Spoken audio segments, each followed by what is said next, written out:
What's good, everybody? It's your boy, O'Shea Duke Jackson, back at it again with another episode of the Celebrity Junk. Dima, gangster music. Azealia Banks is quite interesting, and I would say delusional, to say the least. But like my dad used to tell me, a broken clock is right twice a day. And Azealia Banks is on to something because she talks about that black men in hip hop are afraid of one another and even believe that taking each other's lives is a badge of honor. I want to reflect back in the 80s when I came up in two different distinct neighborhoods. I grew up in South Central in Compton, and then when I migrated to Sacramento, I later grew up in Del Paso Heights. And I can remember those men who were from the first Great Migration to California, those who came from Alabama, those who came from Arkansas, the Mississippis. Many of them came to McClellan Air Force Base. Many people came to Oakland to work in, the seashores men at Stee or at Chemical, places like that. I can remember how black men used to interact with one another. They were glad to see each other. You saw a lot of black people at that time doing business through the church. So if you had a mechanic shop, if you had a beauty salon, just things like that, because you typically still, even though you can go anywhere in Sacramento, you did a lot of your business with the blacks. People would look out for you. It was that old Southern hospitality. But I noticed that things started to change, especially when I started to see people from my neighborhood who their family came in together, they started beefing with each other. I'll give you an example. My brother Shamar, he comments here on YouTube. He lived in a neighborhood called Strawberry Manors. And Strawberry Manors and Del Paso Heights is like right next to each other. Our families were best friends. Okay, we all came from the same place. Mobile, Louisiana, Natchitoches, okay, Shreveport, Port Arthur, Texas. Now, by the time my generation came, those guys was killing each other, and their grandmas was best friends. Their grandmas used to go to Union Baptist together, Macedonian Baptist Church together, Shiloh together. All right, that's how bad it was that time. And many of you guys who live in Black America, you have the same experience. And so what happens is that a lot of these black men have forgotten how to be friends, how to understand one another. And because they're afraid of that, they've been taught to hate each other. Killing a black man is a badge of honor. And not only that, it's monetizable. Okay. And you know what? Azealia Banks, I would have to say, is right. And I want to listen to what she says in this particular segment here. Sad music. No, really, black men. Why are you guys so afraid of one another? Why do you think killing one of your own is a badge of honor? You guys definitely aren't carrying guns to defend yourself from the white men or police. You are all actually scared to death of white men and the police. Stop the show. She's right. Okay. Very, very right. There are gang members I heard that said, hey, listen, when it came to shooting one another, we would stand there and pop the gun. But if one police car came by, we're running. All right.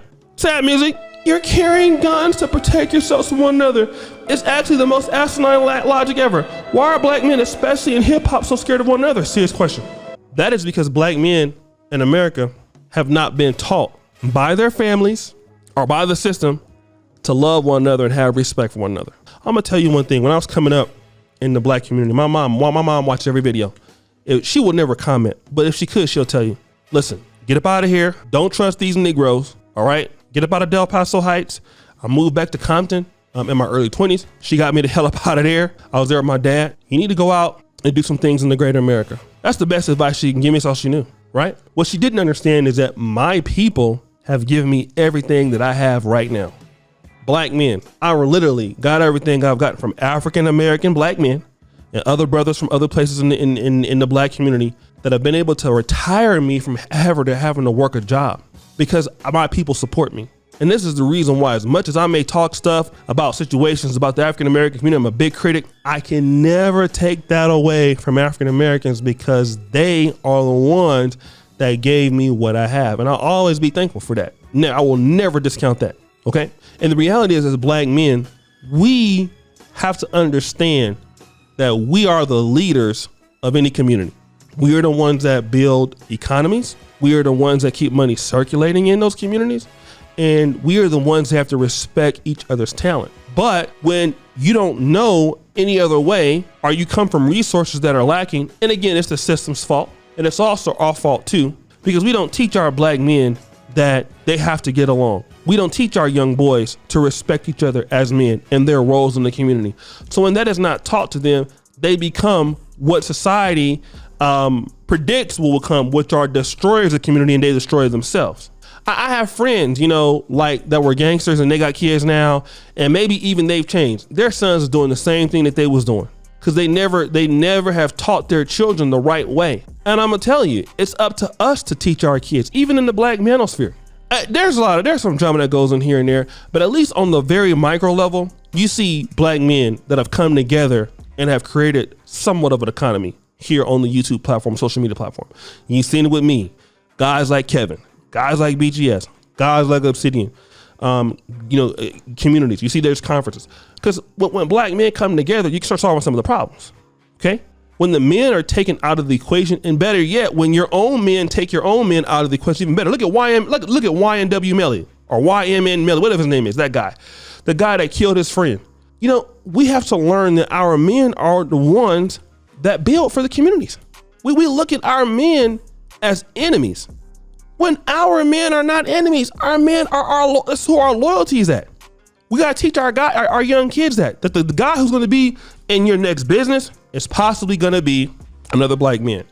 And when we come back to the black community, our people are the ones that are gonna give us a chance to do something. I'm over here in Africa right now, largely because of, don't get me wrong, my own efforts, but because my community can support me. They support what I do. But we don't teach our black people and our black children, our black youth, that you can monetize from your own people as long as you're good. Your people are your ticket out. But what folks think is, I have to destroy myself and my people to get it out. I have to be an enemy. I have to rap about my murder, like Lil Durk. Lil Durk allegedly killed some lady 7 years ago. I don't know if it's true, but blogs are saying that. Okay. And this whole rap music, you gotta basically be out here rapping about, that's the only way you can make it. Lack of confidence. You have a lot of young black men that don't believe in themselves, and it's petty, right? But it's up to black men who are the best and brightest of our community to show people how to treat our men. Set the standard on how the men are supposed to respect not only themselves, but other women. How to build your communities. When you see trash and stuff, some of these urban black cities and cities in Philadelphia, cities in Houston, Texas, these guys don't have anything, okay, that gets them to take care of their stuff. Like the old guys of the past. Have pride in where you live. Have pride in wanting to help other brothers go to the next level. We don't do that. We need to, we don't. And some of us are doing that. I will give some of the brothers a shout out, but this is why. And slowly we are going to change that narrative, because young black men in hip hop could be making more money collaborating, but they're rapping about destroying each other. And that comes from lack of home training. But guys, what do you think? It's your boy, O'Shea Duke Jackson, back at it again with another episode of The Celebrity Junk. I already appreciate you for all that you do. Subscribe at the bell. Check out the first comment in the top. And as you know, the buffoonery remains an all-time high. I'm out.